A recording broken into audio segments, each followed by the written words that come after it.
Okay lang yan kahit mali. Basta nagka-carve ka dyan.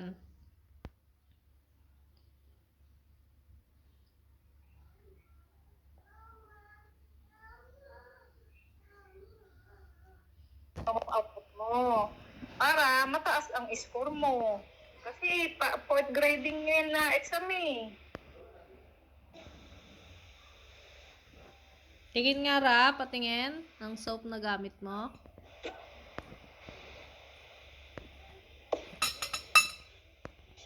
Patingin ng soap na gamit mo, Sabi ko Beng. sa'yo, magkakamali muna siya sa una eh. Kaya kailangan talaga practicein niyo muna siya. Kasi hindi niya pagamay yung tamang direction ng ano. Ra, patingin nga ng kinakarve mo.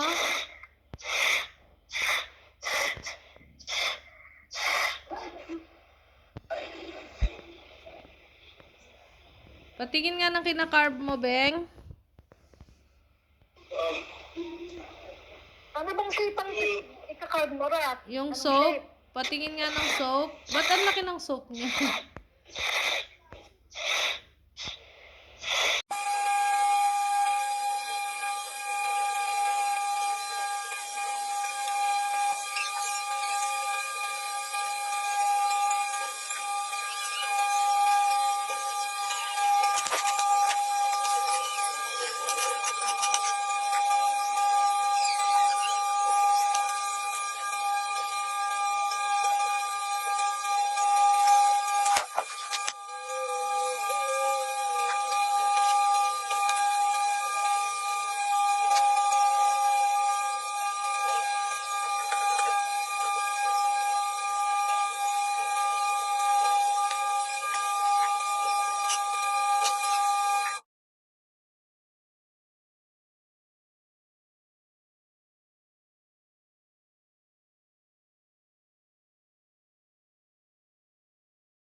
Sabi dito ni Aisa, nag-chat lang.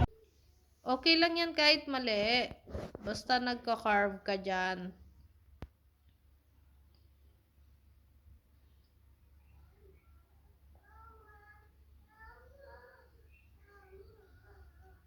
Output mo.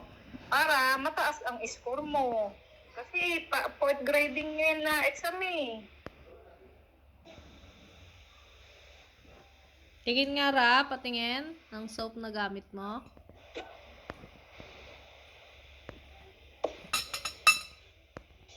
Patingin ng soap na gamit mo, Sabi ko Beng. sa'yo, magkakamali muna siya sa una eh. Kaya kailangan talaga practicein niyo muna siya. Kasi hindi niya pagamay yung tamang direction ng ano. Ra, patingin nga ng kinakarve mo.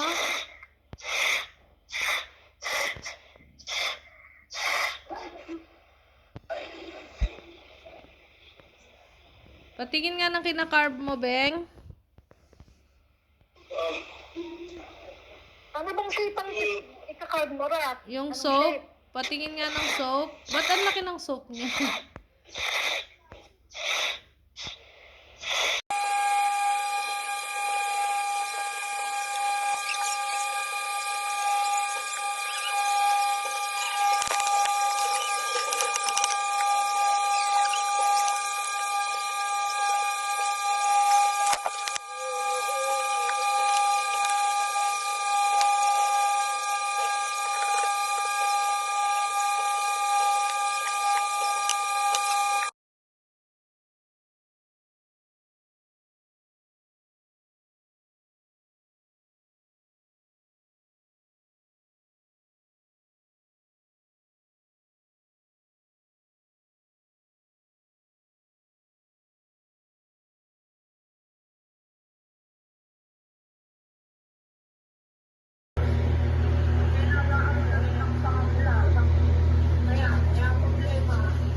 Okay lang yan kahit mali.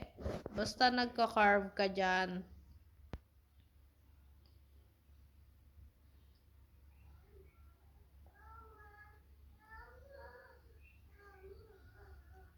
Ang output mo. Para mataas ang score mo. Kasi fourth grading ngayon na exam eh. Tingin nga Ra, patingin ng soap na gamit mo.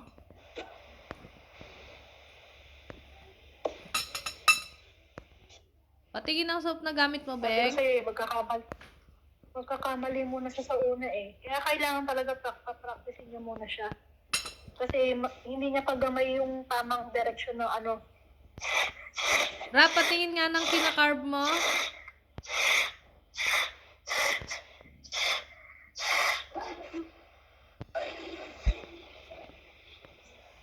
Patingin nga ng kinakarve mo, Beng. Ano bang shape ang ika-card mo, Rat? Yung Anong soap. shape? Patingin nga ng soap. Ba't ang laki ng soap niya?